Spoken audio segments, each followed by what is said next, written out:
Hello बच्चों, कैसे हैं आप लोग? बढ़िया। अब हम लोग आज आगे दो वीडियो हम लोग देख चुके हैं, जिसमें पहला वीडियो में हमने ये बताया था। हाँ, कॉर्पोरेट लॉ में दो वीडियो जो हुआ है उसमें पहला में हम बताया था कि इंडिया में लॉ किस तरह से बनते हैं, कानून किस तरह से बनते हैं। पहला वीडियो तो इस पे बना था। और दूसरा वीडियो में ये बताया गया था कि history of company act India में किस तरह से चलता है, वो बताए थे। अब आगे हम लोग इसके आगे आज बढ़ते हैं। आज हम लोग क्या पढ़ने वाले हैं? आज हम लोग बहुत ही इम्पोर्टेंट चीज़ें पढ़ने वाले हैं। एक तो पढ़ने वाले हैं कंपनी की डेफिनेशन, ठीक है, कंपनी की डेफिनेशन क्या है। दूसरा पढ़ने वाले हैं फीचर ऑफ कंपनी, कंपनी की विशेषताएं। और उसमें उसके बाद फीचर ऑफ कंपनी जब हम पढ़ेंगे उस दौरान दो वेरी इम्पॉर्टेंट केस स्टडी भी हम लोग पढ़ेंगे, जो एग्ज़ाम के पॉइंट ऑफ व्यू से ये दोनों बहुत इम्पोर्टेंट है। दो केस स्टडी भी पढ़ेंगे। और उसके बाद है कंपनी एक्ट जो अभी 2013 और कंपनी एक्ट 1956, उन दोनों में क्या डिफरेंसेस है वो देखेंगे, ठीक है। मतलब आज की वीडियो से बहुत इंपॉर्टेंट है, हम समझते हैं कि एक क्वेश्चन इससे लगभग आने के चांसेस पूरे पूरे हैं। चलिए ठीक है, फिर हम लोग स्टार्ट करते हैं। तो पहला है कि व्हाट इज कंपनी, ठीक है, कंपनी क्या होता है, ठीक है। क्योंकि एक चीज पहले बता दें, लास्ट वीडियो तक हम लोगों ने देखा है कि हम लोग 1956 कंपनी एक्ट तक हम लोग पढ़ चुके थे, ठीक है। और 1956 एक्ट हिस्ट्री में बताए थे। और उसके बाद हमारा लेटेस्ट एक्ट बना है 2013, कंपनी एक्ट 2013, ठीक क्लियर है। तो अब हमारा जो सिलेबस में है वो हमको कंपनी एक्ट 2013 ही पढ़ना है, ठीक है। इसलिए कंपनी एक्ट 2013 पे ही हम लोग यहाँ पर डिस्कशन कर रहे हैं। तो हम जो भी बात करेंगे वो कंपनी एक्ट 2013 को ध्यान में रख के करेंगे। मतलब जो हम यहाँ पर आपको डेफिनेशंस देने जा रहे हैं वो भी कंपनी एक्ट 2013 के अनुसार देना है, ठीक है। अगर आपको जानकारी होगी तो आप जानते होंगे कि कोई भी एक्ट के सेक्शन 2 में जो होते हैं वो अलग अलग तरह चीज़ों के बारे में डेफिनेशंस दिए होते हैं। तो उसी अनुसार जो कंपनी एक्ट 2013 में, कंपनी एक्ट 2013, अब देखिए हम जो भी पढ़ रहे हैं बाबू, अब इसके बाद जो भी पढ़ेंगे वो कंपनी एक्ट 2013 के बारे 2013 के बारे में पढ़ेंगे, ठीक है।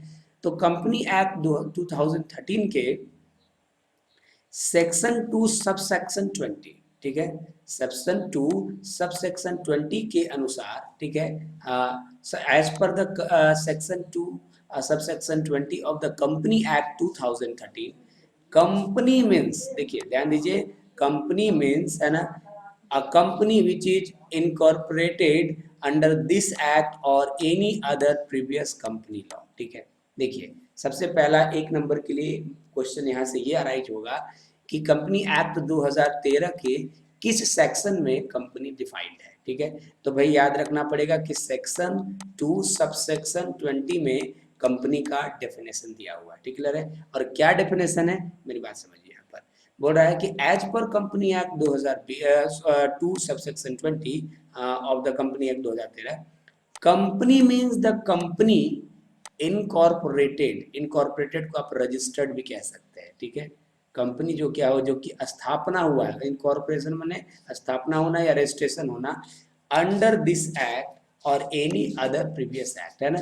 कंपनी एक्ट क्या है, जो या तो 2013 कंपनी एक्ट में के अनुसार जिसकी स्थापना हुई है या जो रजिस्टर्ड हुआ है, या इसके पहले का कोई एक्ट था, है ना। देखिए कंपनी एक्ट 2013 से पहले 1956 एक्ट था, उसके पहले कई बार हम लोग पढ़े 1913 एक्ट भी रहा है ना। शुरू से याद कीजिए, 1950 से कंपनी एक्ट शुरू हुआ है, कई बार कई एक्ट बने हैं, ठीक है। तो क्या बोलता है कि कंपनी एक्ट 2013 के सेक्शन 2 सब सेक्शन 20 के अनुसार कंपनी क्या है, कंपनी का मतलब वो है जो कंपनी एक्ट 2013 या किसी भी कंपनी प्रीवियस कंपनी लॉ के अनुसार स्थापना हुई है जिसकी, या रजिस्टर्ड है, उसको हम लोग क्या बोलेंगे, कंपनी बोलेंगे। इज इट क्लियर, समझ में आया। कंपनी क्या है, जो कि 2013 कंपनी एक्ट में रजिस्टर्ड या जिसकी स्थापना 2013 कंपनी एक्ट में के रजिस्ट्रेशन के बाद हुई है, या उसके पिछले वाले किसी लॉ में हुई है, उसको कंपनी बोलेंगे। मतलब सर ऐसा है कि रिलायंस कंपनी जो 2013 से पहले स्टार्ट हुआ है, अब 2013 एक्ट तो 2013 में बना 2013, तो क्या उसको कंपनी नहीं बोलेंगे, बिल्कुल बोलेंगे, ठीक है। ये जब भी स्टार्ट हुआ होगा, जैसे हमारी जानकारी में शायद 1973 में रिलायंस कंपनी 1973 में स्टार्ट हुआ था, उस समय 1956 कंपनी एक्ट चल रहा था, तो यहाँ से इनकॉर्पोरेटेड हुआ था, इसलिए उसको भी कंपनी बोलेंगे। ठीक है, क्लियर है? तो यही चीज़ आपको समझना पड़ेगा। तो सिंपल सी बात खत्म हो गई कि जो कि 2013 कंपनी, पहले बात ये है कि ये डिफाइन कहाँ है कंपनी, कंपनी एक्ट 2013 के सेक्शन 2 सबसेक्शन 20 में डिफाइंड है। और क्या बोला है कि कंपनी वह है जिनका इनकॉर्पोरेशन, जिसका निर्माण कंपनी एक्ट 2013 के अनुसार हुआ है या किसी उसके पिछले वाले कंपनी एक्ट के अनुसार हुआ है, उसको हम लोग क्या बोलेंगे, कंपनी बोलेंगे। ओके, ठीक है। अच्छा, a company is a artificial person. ठीक है, अब देखिए ये तो एक्ट के अनुसार है, बहुत छोटा सा डेफिनेशन है, लेकिन कुछ चीज़ें इसके बारे में और भी कुछ विद्वान ऑर्थर लोगों ने क्या कहा है।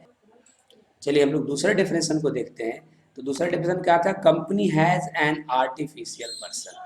कंपनी क्या है, एक आर्टिफिशियल पर्सन है। ठीक है, मतलब क्या है सर इसका, पहले इस लाइन का मतलब समझे। जैसे हम लोग भी एक पर्सन है, ठीक है, लेकिन हम लोग नेचुरल पर्सन है, नेचर ने हमको पर्सन बनाया है ना, ठीक है। लेकिन ये भी एक पर्सन है, ये देखिए हमारे जो अधिकार हैं, बहुत सारे अधिकार इनके भी हैं। ठीक है, जैसे हम क्या कर सकते हैं बाबू, हम प्रॉपर्टी खरीद सकते हैं, प्रॉपर्टी बाई कर सकते हैं, कंपनी भी प्रॉपर्टी बाई कर सकता है। हम अपनी प्रॉपर्टी को सेल कर सकते हैं, कंपनी भी अपनी प्रॉपर्टी को सेल कर सकता है। क्लियर है? हम किसी के ऊपर केस कर सकते हैं, जिसको हम लोग सू करना बोलते हैं। ठीक है, कंपनी भी किसी के ऊपर सू कर सकता है, कंपनी के ऊपर भी कोई सू कर सकता है, जैसे हमारे ऊपर कोई मुकदमा कर सकता है।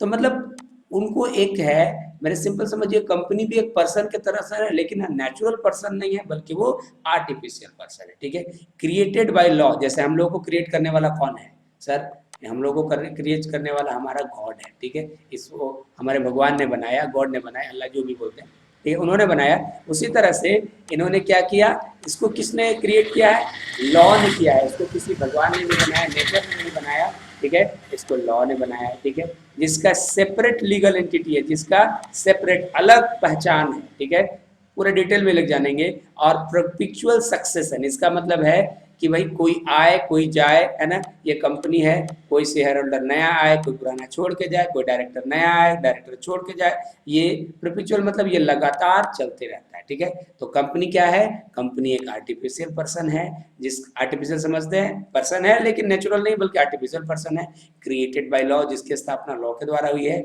सेपरेट आइडेंटिटी है उनकी, एक अलग पहचान है। ठीक है, और वो चलता ही रहता है निरंतर, है ना, अनंत तक चलता रहता है, जब तो कोई शेयर होल्डर के आने जाने से वो कोई फर्क नहीं पड़ता उस पर। ओके, चलिए एक एक करके हम लोग देखते हैं।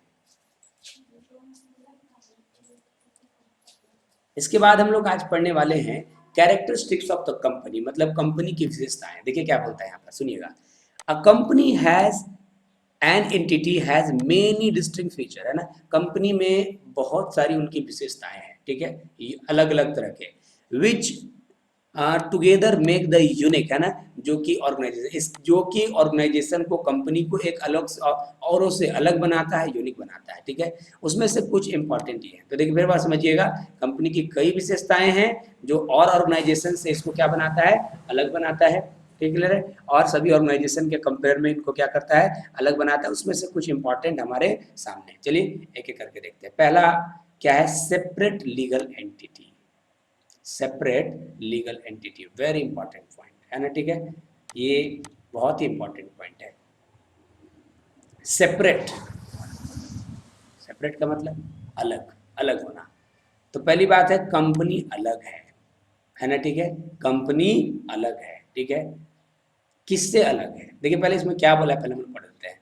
Under incorporation law, a company become a separate legal entity and as compare to the its member, देखिए, and the company is the distinct and different from the member in the law, and in it has own seal and own name and its own assets, own as liability, and the separate and distinct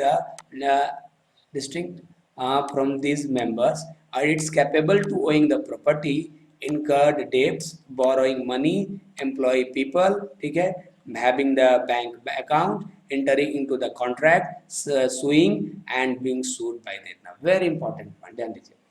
simple सी बात कह रहा है कि company का एक अलग अस्तित्व है, किससे, from its member.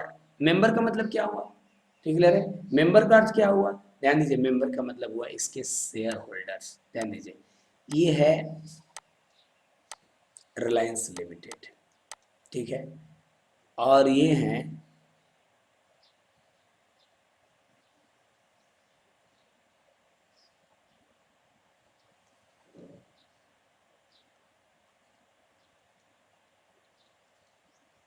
Mister Ratan Tata, ठीक है। ये है, सॉरी रिलायंस लिमिटेड नहीं, इसको टाटा लिमिटेड बोलिए, या इसको एक काम करिए, इसको बदल दीजिए, इसको कर दीजिए मुकेश अंबानी, ठीक है, समझ रहे बात को। तो कहता है, और बल्कि बल्कि रिलायंस कंपनी के एक शेयर होल्डर मुकेश अंबानी है, बहुत सारे शेयर उनके पास है, और भी अदर है ना, लाखों करोड़ों लोग हैं जो रिलायंस कंपनी के शेयर होल्डर्स हैं। उन्हीं शेयर होल्डर को हम लोग क्या बोलते हैं बाबू, मेंबर बोलते हैं। देखिए क्या बोल रहा है, under incorporation of law, law की स्थापना के अनुसार, ठीक है, कंपनी जो है सेपरेट एंटिटी है, किससे का, ऑफ इट्स मेंबर, मतलब कि कानून के अनुसार रिलायंस लिमिटेड अलग है, ठीक है, और अनिल अंबानी अलग है, और रिलायंस के अदर शेयर होल्डर अलग है। मतलब कह रहा है कि कंपनी का अस्तित्व उनके शेयर होल्डर से, उसके मेंबर से क्या है, अलग है। मेंबर का मतलब आप शेयर होल्डर समझ सकते हैं, बोर्ड ऑफ डायरेक्टर समझ सकते हैं, ये समझिए, ठीक है। कंपनी जो है, कंपनी का जो अस्तित्व है किससे अलग है, उसके शेयर होल्डर से, उसके एम्प्लॉयड से, उसके मैनेजमेंट स्टाफ से, उसके बोर्ड ऑफ डायरेक्टर से, सबसे उसका अलग इमेज है। मतलब आप किसी के साथ कनेक्ट नहीं कर सकते हैं कि कंपनी का मतलब बोर्ड ऑफ डायरेक्टर नहीं, बोर्ड ऑफ डायरेक्टर अलग, कंपनी अलग, शेयर होल्डर अलग, कंपनी अलग, ठीक है, ठीक है। तो वही बोल रहा है कि अलग है, ठीक है। इतना अलग है, ध्यान दीजिएगा, सुनिएगा, इतना अलग है कि the company has the and distinct the different from the member its law, it has own seal, है ना, उनका खुद का सिग्नेचर होता है। कंपनी का क्या होता है, सिग्नेचर। देखिए आप, देखिए पहली तो बात है कि ये नेचुरल पर्सन है नहीं कि ये सिग्नेचर करे, ठीक है। नेचुरल पर्सन लोग सिग्नेचर करते हैं, ठीक है। आर्टिफिशियल पर्सन है, इसलिए इनका एक सील और मुहर बना दिया जाता है, तो इनका एक अलग सील होता है, ठीक है। एंड इट्स ओन नेम, इनका अलग नाम है ना, ठीक है। इनके इट्स एसेट, इनका अलग एसेट्स है, इट्स लाइबिलिटी, इनका अलग लाइबिलिटी है, ठीक है। Separate and distinct the from the its member, ये मेंबर से अलग है। Is capable to owing the property, इनको अधिकार है कि वो प्रॉपर्टी को ओन कर सकते हैं, प्रॉपर्टी रख सकते हैं, है ना। इनकरिंग डेब्ट्स, है ना, डेब्ट्स इनकर्ड कर सकते हैं, ठीक है, मतलब किसी को उधार दे सकते हैं। बोरोइंग मनी, है ना, मनी बोरो कर सकते हैं। एम्प्लॉयड पीपल, पीपल को, लोगों को नौकरी पे रख सकते हैं। इनका खुद का बैंक अकाउंट होगा, है ना। और इनको ये भी अधिकार है कि किसी के साथ ये कॉन्ट्रैक्ट कर सकता है, कौन, कंपनी, ठीक है। सुइंग एंड सूड सेपरेटली, ठीक है, इनके ऊपर भी मुकदमा किया जा सकता है और ये दूसरे पर भी मुकदमा कर सकते हैं। तो मतलब इतना अलग है, ठीक है। मैंने सिंपल शब्दों में कहें, सर कंपनी अलग, शेयर होल्डर अलग, ठीक है, बोर्ड ऑफ डायरेक्टर अलग, एम्प्लॉय अलग, मतलब कंपनी और इनको एक आप कभी नहीं कर सकते, कंपनी पूरी तरह से अलग है, ठीक है। इतना अलग है कि क्या क्या कर सकता है बाबू, ये इनके पास ये क्या कर सकते हैं, ये उनका खुद का सील मुहर होता है, वो उनका खुद का नाम होता है, वो उनके अपने एसेट होते हैं, अपनी लाइबिलिटी होती है, ठीक है। अच्छा, वो प्रॉपर्टी रखने में कैपेबल हैं, उधार देने में कैपेबल है, लोन लेने में कैपेबल हैं, एम्प्लॉयज़ रखने में कैपेबल है, बैंक अकाउंट रखने में कम कैपेबल है, किसी के साथ कॉन्ट्रैक्ट करने का अधिकार है ना, किसी दूसरे को ये सू कर सकते हैं और कोई दूसरा भी इनके ऊपर सू कर सकता है, ठीक है। तो ये आपके कंपनी के क्या है, पहला करेक्टरिस्टिक्स है, सेपरेट लीगल एंटिटी, ठीक है। देखिए इससे रिलेटेड सेपरेट लीगल एंटिटी जो आपका यहाँ पर हमने एक कैरेक्टरिस्टिक्स बताया, इससे रिलेटेड एक दो हम आपको केस स्टडी बता देते हैं। अब बोलिएगा ये केस स्टडी क्या होता है, ठीक है। करीब करीब दो केस स्टडी हम बताएंगे। देखिए ये जो बात कह रहा है कि सेपरेट लीगल एंटिटी है, ऐसी कोई घटना, ऐसा कोई मुकदमा, ऐसा कोई केस के बारे में बताइए जो इस बातें को पुख्ता करता है, उसको हम लोग क्या बोलते हैं, केस स्टडी, ठीक है। तो चलिए हम लोग इससे बहुत ही फेमस दो केस स्टडी है, हम आज वो दोनों केस स्टडी हम लोग देखने वाले हैं। पहला केस स्टडी हम लोग देख रहे हैं, ध्यान दीजिएगा बच्चों। फर्स्ट केस स्टडी हम लोग जो देख रहे हैं उसका नाम है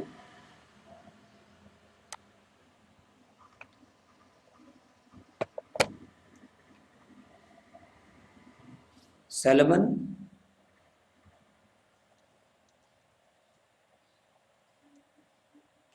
वर्सेस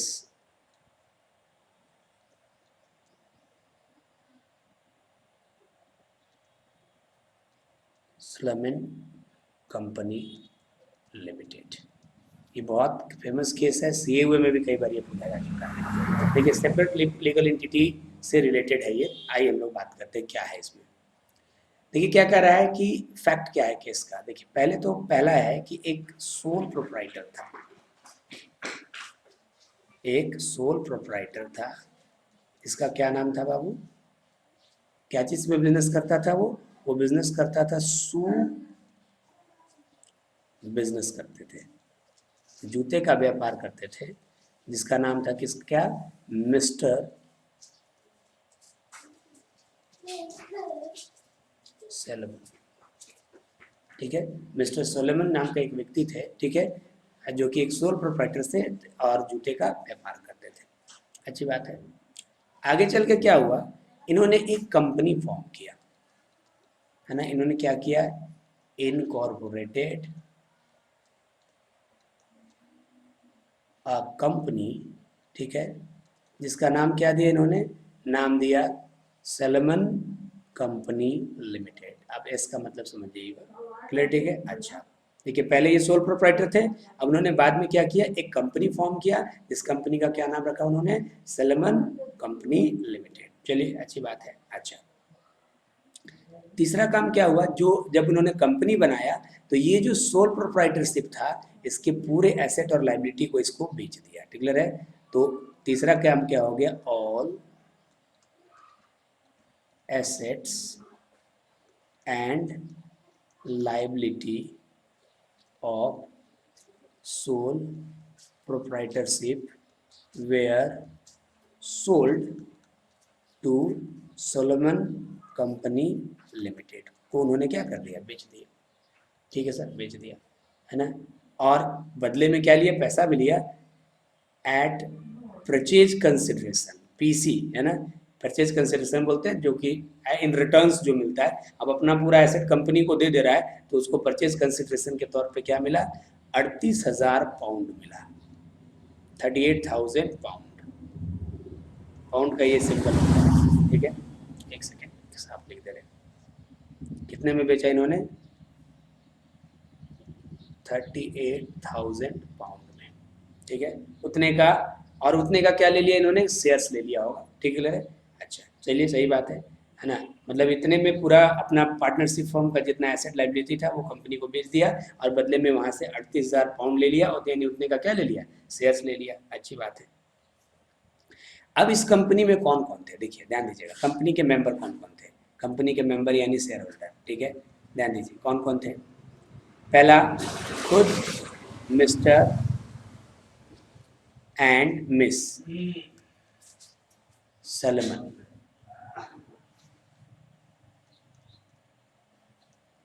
ठीक है, ये खुद थे। उसके बाद उनके 4 सन और एक डॉटर,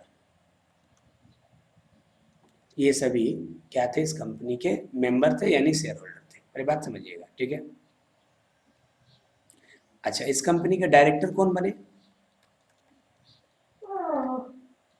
इस कंपनी के डायरेक्टर बने खुद सलोमन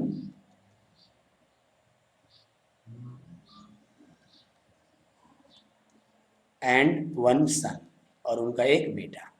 ध्यान दीजिए अभी तक हम लोगों ने क्या पढ़ा है, देखिए क्या पढ़ा हम लोग, एक बार रिपीट कर लें चीज़ों को। हमने सबसे पहले ये पढ़ा है कि एक जूते का सोल प्रोप्राइटर था, जिसका नाम क्या था सर, उसका नाम था सलोमन। देखिए ध्यान दीजिए, सलोमन, ठीक है, सोल प्रोप्राइटर थे, नाम था, शू बिजनेस करते थे, मिस्टर सलोमन, ठीक है, ये मिस्टर होगा, थोड़ा सा देख लीजिएगा। इन्होंने क्या किया, इनकॉर्पोरेट किया, एक कंपनी बनाया, ठीक है, जिसका नाम क्या रखा, सलोमन एंड कंपनी, और पूरा जो पार्टनर्स सोल प्रोप्राइटर था उसका एसेट को यहाँ पर बेच दिया इस कंपनी के पास, कितने में, 38,000 पाउंड में, ठीक है। और इस कंपनी के मेंबर शेयर होल्डर कौन कौन थे, खुद मिस्टर सलोमन, उनकी वाइफ, उनके 4 बेटे और उनकी एक डॉटर यानी बेटी, ठीक है। डायरेक्टर कौन थे, डायरेक्टर बने सलोमन और एक उनका बेटा, क्लियर है, ठीक है। अच्छा सब कुछ ठीक ठीक चल रहा था, अचानक से क्या हो गया, ठीक है।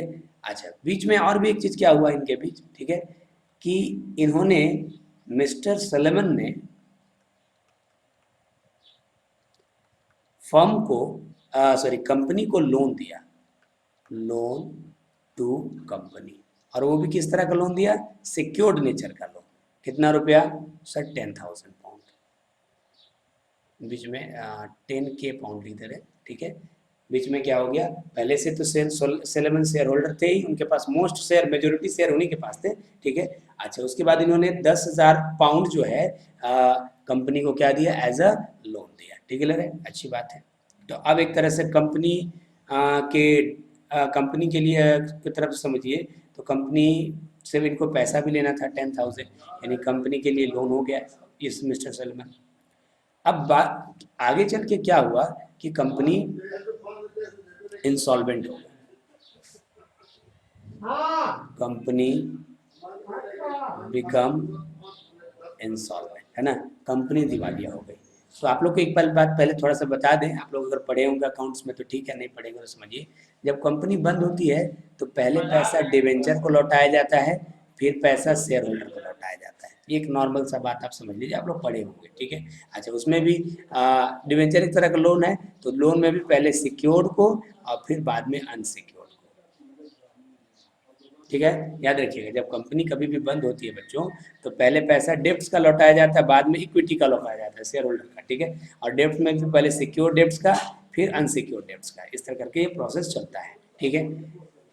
तो उस अनुसार जब कंपनी बंद होने की स्थिति में आ गई, ठीक है, तो कंपनी के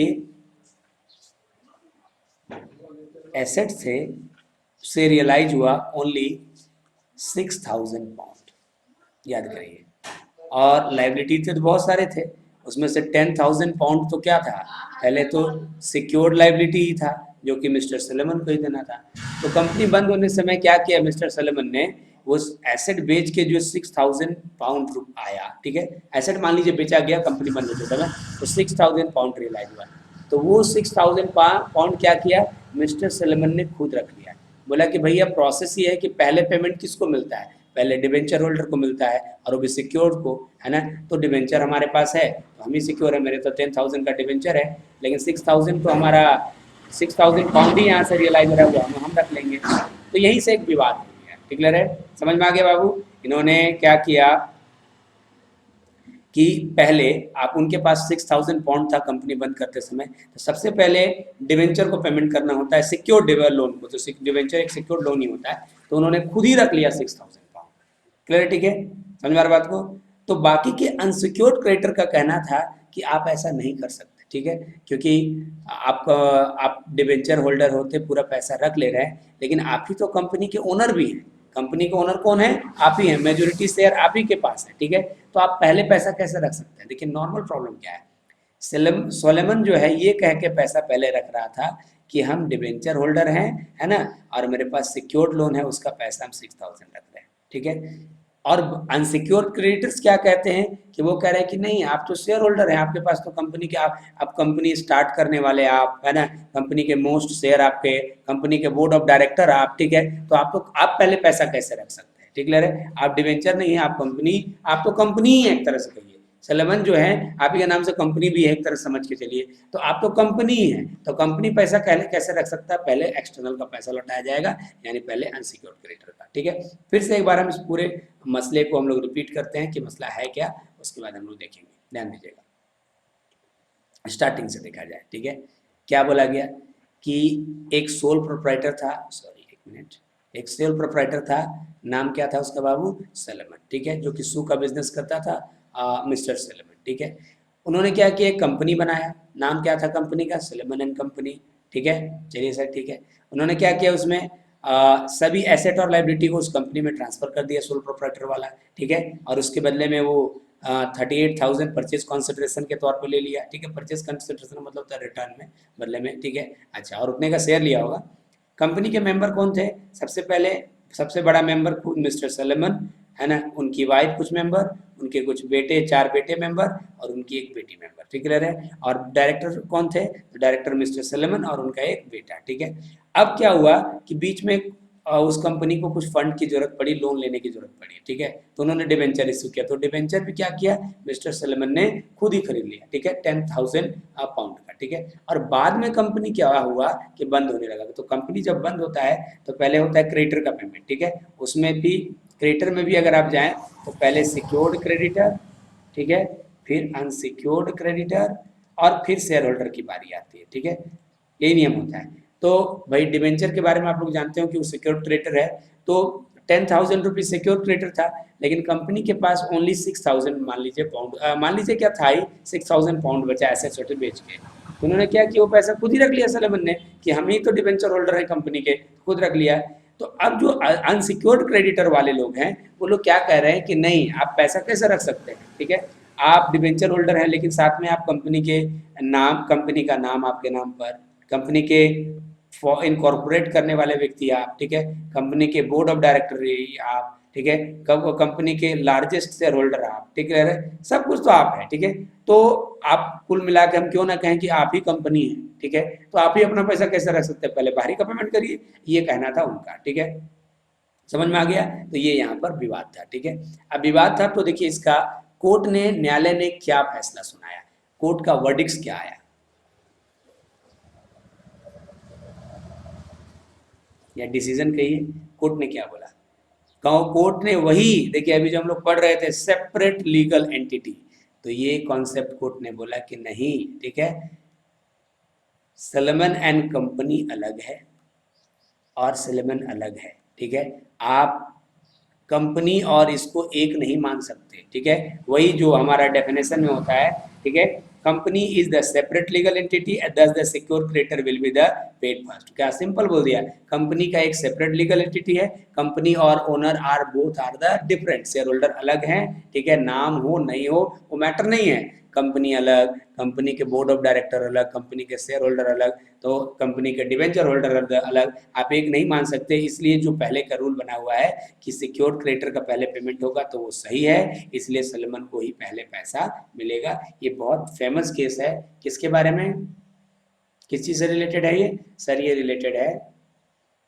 आपका, ये किस बात को क्लेरिफाई करता है, सेपरेट लीगल एंटिटी। एक और हम लोग केस स्टडी देखते हैं, सेकंड केस स्टडी इसी चीज से रिलेटेड, ठीक है, जिसका नाम है and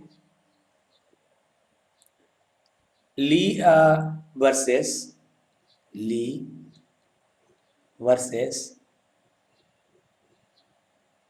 Lee air farming limited, Lee sorry air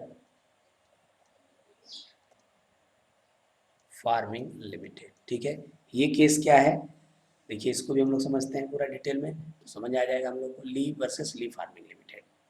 पहली बात क्या हुआ देखिए, मिस्टर ली, क्या थे mister Lee, a is a qualified pilot, air pilot, ठीक है, ये जहाज उड़ाते थे, क्वालिफाइड मतलब ट्रेनिंग व्रेनिंग पाए हुए ये थे, ठीक है। अच्छा, उस दौर में क्या होता था कि खेती में जहाँ पर बहुत ज़्यादा, मान लीजिए कि बड़े तबके पर खेती जहाँ पर होती थी वहाँ पर ऊपर जहाज से कुछ छिड़काव किया जाता था, उस दौर की बात है, ठीक है, क्लियर है, ठीक है, खेतों में चाहे दवाइयाँ कहिए या कहिए बीज कहिए या कुछ भी चीज़ें, इस तरह का कुछ फार्मिंग में मतलब जहाज का कुछ यूज होता था, ठीक है। तो इन्होंने क्या किया कि इन्होंने डिसाइड किया कि हम लोग एक कंपनी बनाते हैं, ठीक है, हम पायलट तो हैं ही, हम एक कंपनी बनाते हैं, तो इन्होंने क्या किया, एक कंपनी फॉर्म किया, ही फॉर्म्ड कंपनी, ठीक है, जिसका नाम क्या दिया, नाम दिया उसका लीज एयर फार्मिंग कंपनी, ठीक है, क्लियर है, जिसमें तो इन्होंने एक कंपनी का निर्माण किया, कंपनी का नाम क्या था, ली एयर फार्मिंग लिमिटेड, ठीक है, वही जहाज का रहेगा और उसमें वो छिड़काव का भी काम करेंगे अपना जो है सो, ठीक है। अच्छा, उसके बाद और साथ में वहां पर वो जॉब भी करने लगे, मिस्टर ली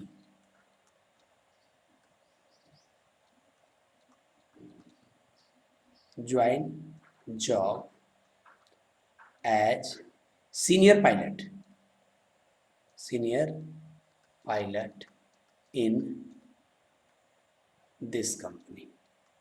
उस कंपनी में वो सीनियर पायलट की तरह कंपनी भी बना दिए और कंपनी में पायलट के तौर पे जॉब भी करने लगे। ठीक है, अच्छा, और उनको सैलरी भी मिलता था इसके लिए। अब जॉब कर रहे हैं तो सैलरी तो मिलेगा ही। ठीक है, अब लेकिन एक दुर्घटना बस क्या हुआ, एक दुर्घटना हो गई। ठीक है, प्लेन क्रैश हो गया एक जगह और मिस्टर ली जो है उनका डेथ हो गया। मिस्टर ली का क्या हो गया, डेथ हो गया। अब एक चीज समझिए, इस कंपनी ने अपने सभी एम्प्लॉय का, ध्यान दीजिएगा, ये कंपनी ने बीच में क्या किया था, डेथ से पहले कंपनी ने अपने सभी एम्प्लॉय का इंश्योरेंस करा कर रखा था। ठीक है, तो सभी एम्प्लॉय का इंश्योरेंस हुआ था, तो जितने भी एम्प्लॉय वहां वर्क कर रहे थे, इनका डेथ हो गया। ठीक है, अच्छा, ये डेथ से पहले कंपनी ने, बल्कि प्रीमियम भी भरती होगी कंपनी।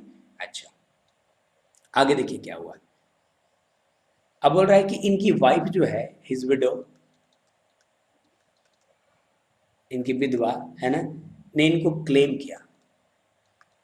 क्या क्लेम किया कंपनी को भाई, इनकी विडो ने इनको क्लेम किया।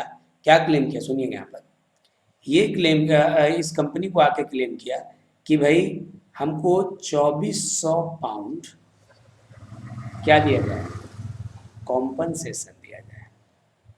आप लोग पढ़े होंगे कभी कभी अकाउंट में, वर्कमैन कॉम्पनसेशन, कॉम्पनसेशन मांगा क्योंकि एम्प्लॉय थे, डेथ हुआ है तो इंश्योरेंस कराया तो इंश्योरेंस कंपनी पैसा दे गई, तो इनको क्या दिया जाए, इनको दिया जाए क्या, कॉम्पनसेशन दिया जाता है किसी का डेथ होने पर जॉब के ड्यूरेशन में। ठीक है, अब देखिए इंश्योरेंस कंपनी क्या कह रहा है। अब इंश्योरेंस कराया हुआ था सभी एम्प्लॉय के नाम पर। ठीक है, तो इन्होंने मांगा कंपनसेशन कि भाई इनको ड्यूटी के दौर में प्लेन क्रैश होने से डेथ हुआ है तो उनको तो कंपनसेशन मिलना चाहिए। तो इंश्योरेंस कंपनी क्या बहानाबाजी कर रहा है कि नहीं, मिस्टर ली एम्प्लॉय नहीं थे, ये तो एम्प्लॉयज का हुआ था इंश्योरेंस। क्या मिस्टर ली एम्प्लॉय थे? कंपनी के फॉर्म करने वाले, इनकॉर्पोरेट करने वाले मिस्टर ली, कंपनी का नाम जो है वो मिस्टर ली के नाम पर, कंपनी के मैनेजिंग डायरेक्टर मिस्टर ली। तो ये मिला जुला के कंपनी, मिस्टर ली एम्प्लॉय नहीं है बल्कि कंपनी ही है, कंपनी के मालिक है या कंपनी है, कंपनी और मिस्टर ली कोई अलग नहीं है, ये कहना चाह रहा है ना। एम्प्लॉय हम नहीं मान सकते है ना। ठीक है, उस कंपनी के मालिक मानिए या उस कंपनी को ही मानिए। ठीक है, मिस्टर ली को एम्प्लॉय नहीं है इसलिए इंश्योरेंस कंपनी बोला कि हम पैसा नहीं देंगे। ठीक है, तब आगे देखिए क्या हुआ।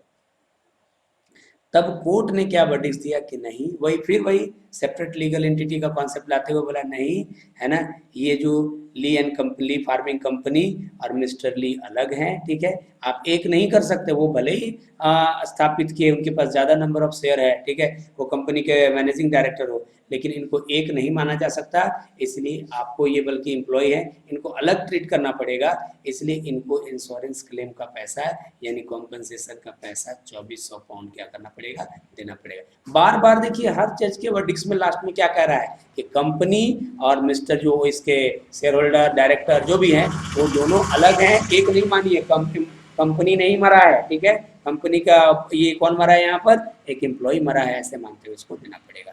तो ये दो इम्पॉर्टेंट केस स्टडी था, इसके बारे में आप लोग जरूर, अगर कभी भी आपसे ये पूछे तो जरूर लिखिएगा। पहला का नाम क्या था, पहला था, आप लोग इसको रोक के लिख लीजिएगा, सलेमन वर्सेस सलेमन कंपनी लिमिटेड, और दूसरा था ली versus Lee air farming limited. ठीक है, ये दो केस स्टडी है। ठीक है, चलिए अब आगे हम लोग पढ़ते हैं।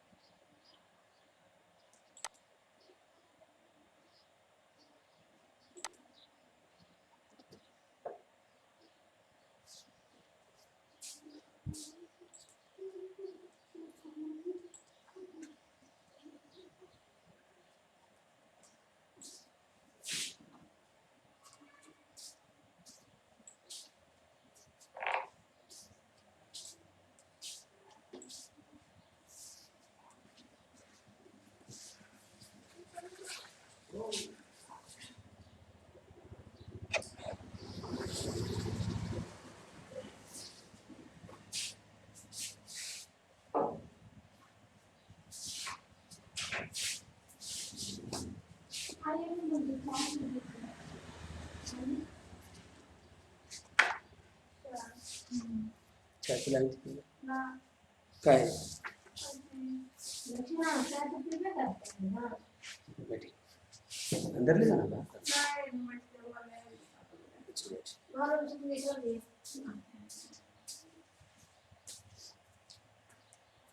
तो पहला क्लियर कर दिए कि कंपनी का क्या होता है, सेपरेट लीगल एंटिटी होता है। मैंने डिटेल में इसको आपको समझा दिया, क्लियर है। और बल्कि यहाँ तक आपको इसके 2 केस स्टडी में मैंने आपको समझा दिया। अब आगे बढ़ते हैं। नेक्स्ट कैरेक्टरिस्टिक्स क्या कहता है कंपनी के, उसके बारे में हम लोग विचार करते हैं। लिमिटेड लाइबिलिटी क्या बोलता है, लिमिटेड लाइबिलिटी। लिमिटेड लाइबिलिटी का मतलब होता है कि the liability of the members of its company is the limited from the contribution of his assets of the company and the face value of the share held by the him, है ना।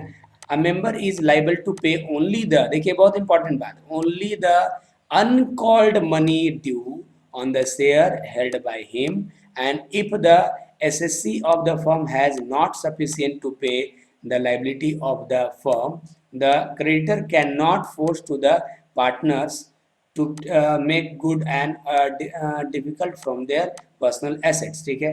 This cannot be done in the case of the company own member and paid in their dues or toward the share of them। पूरा कहानी क्या रहा है हम आप समझा दे रहे हैं आपको शॉर्ट में। देखिए कंपनी और इसके मेंबर, कंपनी और इसके मेंबर, ठीक है ना, उन दोनों के बारे में क्या कह रहा है कि मेंबर्स का जो लाइबिलिटी है कंपनी के प्रति वो लिमिटेड है, ठीक है। जैसे हम लोग एक चीज पढ़ो, याद करो, हम लोग कभी पार्टनरशिप पढ़े, ठीक है। तो पार्टनरशिप में लाइबिलिटी क्या होता था बच्चों, अनलिमिटेड होता था। क्या होता था, अनलिमिटेड। अगर मान लीजिए कोई पार्टनर जो है कोई पैसा भरने में अनेबल है तो बाकी के पार्टनर को ये पैसा भरना पड़ता था। यहाँ तक कि पार्टनर को अपना एसेट बेच के भी देना पड़ता था। हम लोग डिसोल्यूशन चैप्टर में देखे हैं कि पर्सनल प्रॉपर्टी बेच के भी देता था, 1 पार्टनर इंसॉल्वेंट, 2 पार्टनर इंसॉल्वेंट, इस तरह करके हम लोग देखे थे वहाँ पर। तो पार्टनरशिप में क्या होता था, लाइबिलिटी अनलिमिटेड होता था। लेकिन कंपनी में ऐसा नहीं है। कंपनी में कंपनी के शेयर होल्डर का लाइबिलिटी क्या है, लिमिटेड है। लिमिटेड है मतलब मान लीजिए इस कंपनी नुकसान में चली गई है ना, तो ये मालिक कहाँ तक भरने के लिए वो लाइबल होगा, ठीक है। कितना उसका लाइबिलिटी बनेगा, अगर मान लो 10 रुपया का शेयर है और 6 रुपया पेड हो चुका है, तो और 4 रुपया है ना, ठीक है, और 4 रुपया जो अनपेड है वो बस देने के लिए वो लाइबल है। कंपनी नुकसान में चल गई तो 4 रुपया पर शेयर के हिसाब से जितने शेयर है वही देने के लिए शेयर होल्डर लाइबल है, उससे ज्यादा देने के लिए लाइबल नहीं है। ध्यान दीजिए। तो वही चीज बोल रहा है कि अनकॉल्ड अमाउंट देने के लिए लाइबल है। ऐसा नहीं कि वो घर बेच के देगा, कंपनी डूब जाए, नुकसान में जाए, 10 का शेयर है, 6 पेड हो चुका है, तो और 4 रुपया मांगेगा तो ये कंपनी को ये देने के लिए ये लाइबल है ना, लेकिन उससे ज्यादा देने के लिए लाइबल नहीं है। कुछ केसेस में अगर वो गारंटी दिया है, कुछ गारंटी दिया है तो गारंटी का अमाउंट देने के लिए भी लाइबल है। देखिए क्या क्या देने के लिए लाइबल है, अनपेड अमाउंट देने के लिए लाइबल है। कंपनी अगर नुकसान में चल जाए, अगर उसके पास पैसा कम पड़ जाए तो शेयर होल्डर से वो कितना मांग सकता है, वो मैक्सिमम मांग सकता है अनपेड अमाउंट, ठीक है। या गारंटी कुछ दिया है तो गारंटी अमाउंट, और अगर दोनों है तो unpaid amount plus guarantee amount, ठीक है। ये दोनों को हम लोग क्या करेंगे, नहीं, ठीक है। गारंटी अमाउंट दोनों को क्या करेंगे हम लोग, दोनों देने के लिए ही लाइबल है। तो सिंपल शब्दों में क्या कह रहा है ये पॉइंट कि कंपनी के जो शेयर होल्डर हैं उनकी लाइबिलिटी लिमिटेड है। कहाँ तक लाइबिलिटी है, अगर कंपनी लॉस में चल जाए या बहुत बुरी स्थिति में आ जाए तो भी शेयर होल्डर को कितना अमाउंट देना पड़ेगा, जो अनपेड अमाउंट है। 10 का शेयर में अगर 8 दे दिया तो 2 अनपेड है वो देना पड़ेगा। अगर मान लीजिए उन्होंने कुछ गारंटी दिया था कि हाँ अगर ऐसा स्थिति आएगा तो 10,000 रुपया तक एक शेयर होल्डर को देना पड़ेगा, तो वो अमाउंट, ठीक है, वो अमाउंट के लिए वो लाइबल है। अनपेड अमाउंट के लिए, गारंटी अमाउंट के लिए, या अगर दोनों है तो दोनों के लिए, ठीक है, वो लाइबल है उससे। इसी को हम लोग कहते हैं अनलिमिटेड लाइबिलिटी। देखिए ये देखिए ये जो फीचर है ना अनलिमिटेड लाइबिलिटी, ये इसको बहुत स्पेशल बना देता है। क्यों स्पेशल बना देता है कि मान लीजिए आपका राशन दुकान है, डूबेगा तो आपका पूरा डूब जाएगा, ठीक है। पार्टनरशिप फर्म में आप देखें क्या कि पार्टनरशिप फर्म में अगर लॉस होगा तो सभी पार्टनर को ही देना पड़ता है, लेकिन कंपनी में ऐसा नहीं है। कंपनी का शेयर होल्डर को उतना रिस्क नहीं है, तो रिस्क फैक्टर बहुत कम है। ये स्पेशल बनाता है कंपनी को।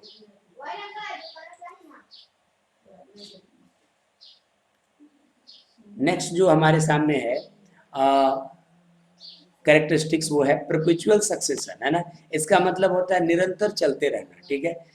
ये कंपनी है, कंपनी में किसी दिन भी कोई शेयर आए, कोई शेयर होल्डर जाए, कोई बोर्ड ऑफ डायरेक्टर ज्वाइन करे, कोई बोर्ड ऑफ डायरेक्टर छोड़ दे, उससे कोई फर्क नहीं पड़ता है, कंपनी अपना जैसे है वैसे चलता रहेगा। देखिए क्या लिखा है, a company does not assess the exit unless it's the especially warned of and the task of the इतना, ठीक है, and the form has been computed and member of its completed। ध्यान दीजिए वही चीज कह रहा है, कुछ नया नहीं कह रहा है कि कोई कंपनी में आए कोई कंपनी में जाए, कंपनी अनंत तक चलते रहता है। कंपनी जैसे देखिए पार्टनरशिप हम लोग 11 क्लास में पढ़ते थे, ठीक है।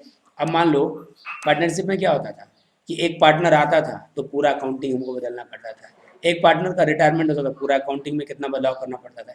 यहाँ डेली हजारों शेयर होल्डर आते हैं, हजारों शेयर होल्डर जाते रहते हैं, तो किसी के आने और जाने से कंपनी को कोई फर्क नहीं पड़ता। सेपरेट प्रॉपर्टी है ना, company has distinct legal entity and the company property its own. देखिए कंपनी का खुद का प्रॉपर्टी होता है, जैसे रिलायंस कंपनी की बिल्डिंग है, टाटा कंपनी की बिल्डिंग है, तो कंपनी का खुद का प्रॉपर्टी होता है। A member can not claim on the owner of the company for the property existence of the company. Member कभी नहीं क्लेम कर सकते। जैसे मान लीजिए रिलायंस कंपनी का अपना ऑफिस का बिल्डिंग है, मान लीजिए 300 करोड़ का, तो ये रिलायंस कंपनी की प्रॉपर्टी है, कोई शेयर होल्डर ही नहीं बोल सकता जिसमें भी हमको हिस्सा दो, हम भी तो कंपनी के शेयर होल्डर, ऐसा नहीं कर सकता। तो कंपनी का अपना प्रॉपर्टी होता है। नेक्स्ट वन,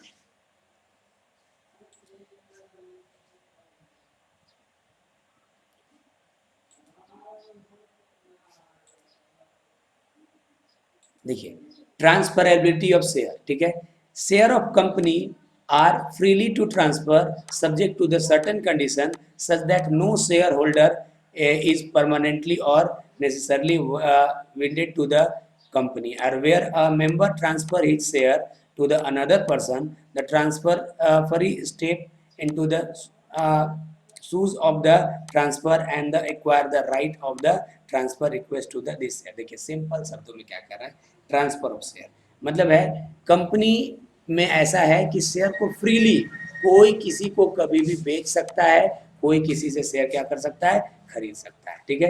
यही आपका स्टेटमेंट है कि शेयर को फ्रीली हम ट्रांसफर कर सकते, इतना लिखने की जरूरत नहीं है, शेयर फ्रीली ट्रांसफरेबल है, इतना आप इसमें लिख देंगे। नेक्स्ट पॉइंट, हाँ जी, कॉमन सील, ठीक है। कॉमन सील मैंने आपको पहले ही बता दिया कि कॉमन सील क्या होता है। कंपनी का एक अपना, जैसे हम लोग नेचुरल पर्सन है तो हमारा एक सिग्नेचर होता है, तो कंपनी का उसी तरह से एक मुहर होता है जिसको हम लोग क्या बोलते हैं, कॉमन सील, ठीक है। A company is a artificial person, it does not have any physical presence. देखिए वो फिजिकली हमारे जैसा और आपके जैसा प्रेजेंट तो है नहीं, ठीक है, दिखता नहीं है, वो तो इंटेंजिबल है, ठीक है। दस एक्ट थ्रू अ बोर्ड है ना, और ये पूरा एक्टिविटी बोर्ड ऑफ डायरेक्टर के थ्रू करता है, carry out it's activity entering into the various agreement, वो अलग अलग एग्रीमेंट में एंटर भी कर सकता है बोर्ड ऑफ डायरेक्टर के माध्यम से। सच contract must be such contract must be the under of the seal and company. अब देखिए कॉन्ट्रैक्ट, जब मान लीजिए कंपनी किसी से कॉन्ट्रैक्ट करेगा, ठीक है, तो कॉन्ट्रैक्ट में साइन कौन करेगा, ये आया, तो उनके लिए कॉमन मुहर होगा, सील होगा, जिसको हम लोग क्या बोलते हैं, कॉमन सील। ये मैंडेटरी है, कॉमन सील रखना अभी जरूरी नहीं है, ठीक है। The company seal is the official signature, company seal का मतलब है उसका official signature of the company. The name of the company must be in the common seal, ठीक है, कॉमन सील में उनका नाम होना जरूरी है। Any document not bearing the seal of the company and not to be extracted as the इतना, ठीक है, जब तक सील नहीं होगा तो कोई भी डॉक्यूमेंट वैलिड माना नहीं जाएगा कंपनी का। ओके चलिए ठीक है, आगे बढ़ते हैं।